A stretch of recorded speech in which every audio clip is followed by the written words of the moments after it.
Social media پر زیر بحث بننے والی نیٹ فلکس کی سیریز ہیرا منڈی جہاں سب لوگوں کی توجہ کا مرکز بن چکی ہے، وہاں اس میں کچھ ایسی چیزیں اور کردار بھی دکھائے گئے ہیں جو اصل میں تھے ہی نہیں۔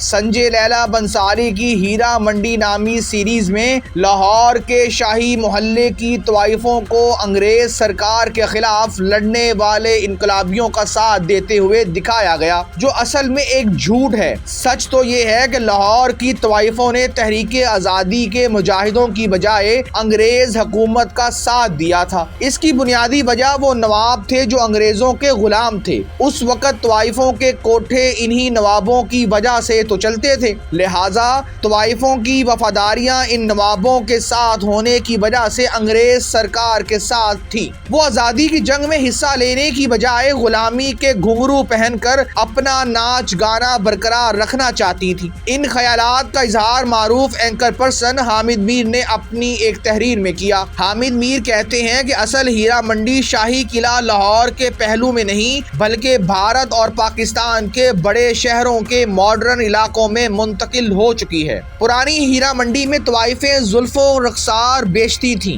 لیکن نئی ہیرا منڈیوں میں اہل سیاست اور اہل صحافت اپنا کردار بیچتے ہیں۔ پاکستانی معاشرے میں ضمیر فروشی اور انصاف فروشی آگے نکل گئی اور جسم فروشی پیچھے رہ گئی۔ آج ہمارا مسئلہ پرانی ہیرا منڈی نہیں، نئی ہیرا منڈیاں ہیں، جہاں معززین شہری اپنا ضمیر بیچ کر معتبر ٹھہرتے ہیں۔ وہ کہتے ہیں کہ نیٹ فلکس پر ہیرا منڈی کی 8 قسطیں دیکھنا میرے لیے خاصا مشکل تھا۔ اس کو دیکھنے کی بنیادی وجہ یہ تھی کہ ہیرا منڈی پر دستاویزی فلم بنانے کا شوقین میرا امریکی دوست یہ جاننا چاہتا تھا کہ جو ہیرا منڈی نیٹ فلکس پر دکھائی گئی ہے وہ حقیقی ہے بھی یا نہیں۔ اس سیریز کو دیکھنے کے بعد میں نے اپنے دوست کو پیغام بھیجا کہ نیٹ فلکس والی ہیرا منڈی صرف ایک تخیلاتی ہے اور اس ڈرامے میں دکھائی گئی طوائفوں سے لے کر عمارتوں تک کوئی بھی آج کے لاہور میں موجود نہیں، لہذا ہیرا منڈی پر دستاویزی فلم بنانے کی کوشش وقت کا ضیاع ہوگا۔ میرے دوست نے پوچھا کہ کیا لاہور میں کوئی ایسا تاریخ دان یا محقق موجود ہے جو اسے دوسری جنگ عظیم کے زمانے میں انگریزوں کے خلاف تحریک آزادی میں لاہور کی طوائفوں کے کردار پر کچھ مواد مہیا کر سکے؟ میرے ذہن میں فوری طور پر مستنصر حسین تارڑ صاحب کا نام آیا، جنہوں نے اپنی کتاب لاہور آوارگی میں ہیرا منڈی کا تفصیل سے ذکر کیا ہے۔ میں نے دوست سے کہا تارڑ صاحب سے رابطہ کر لو، لیکن لیاقت علی سندھو کی کتاب لاہور کی کھوج بھی منگوا لو، جس میں بتایا گیا ہے کہ لاہور کی اکثر طوائفوں نے تحریک آزادی کے مجاہدوں کی بجائے انگریزوں کا ساتھ دیا تھا۔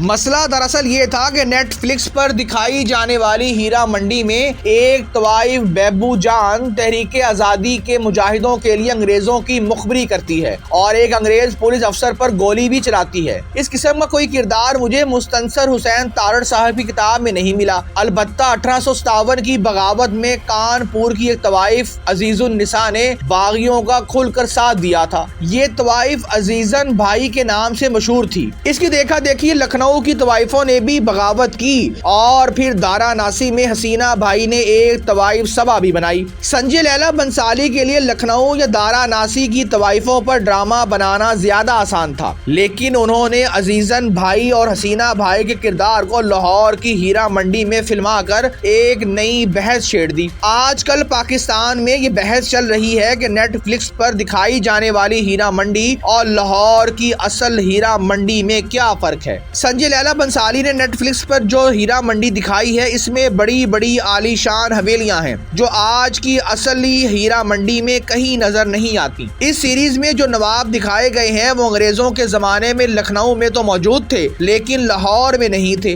سنجے لیلا بنسالی کے لیے اس ڈرامے کا اسکرپٹ معین بیگ نے لکھا ہے۔ ڈرامہ تو ڈرامہ ہوتا ہے جس میں حقیقت اور افسانے کا امتزاج بنانا ایک پرانی روایت ہے۔ عام خیال یہ ہے کہ لاہور کی ہیرا منڈی مغلوں کے دور میں قائم کی گئی، لیکن تاریخ لاہور کے مصنف کنیا لال ہندی بتاتے ہیں کہ لاہور کی طوائفوں کو مہاراجہ رنجیت سنگھ کے دور میں عروج حاصل ہوا، کیونکہ اس نے 2 طوائفوں مورا اور اور گل بیگم سے شادی کی۔ مورا نے ایک مسجد بھی بنوائی اور جو مسجد مائی مورا کے نام سے مشہور ہوئی اور گل بیگم کے نام پر آج باغ گل بیگم کا علاقہ لاہور میں موجود ہے۔ رنجیت سنگھ کے دور میں پنجاب کے ڈوگراں وزیر اعظم ہیرا سنگھ نے بازار حسن کو کاروبار کا مرکز بنانے کے لیے یہاں زرعی اجناس کی منڈی بھی بنا دی اور اس علاقے کو ہیرا سنگھ دی منڈی کہا جانے لگا۔ حامد میر کے مطابق مستنصر حسین تارڑ کی لاہور آوارگی کے ایک باب کا نام ہارٹ آف ہیرا منڈی ہے، جس میں تارڑ صاحب نور جہاں، فریدہ خانم، مہدی حسن، بڑے غلام علی خان اور کئی دیگر بڑے فنکاروں کو تلاش کرتے نظر آتے ہیں، لیکن نیٹ فلکس والی ہیرا منڈی ان کی کتاب میں نظر نہیں آتی۔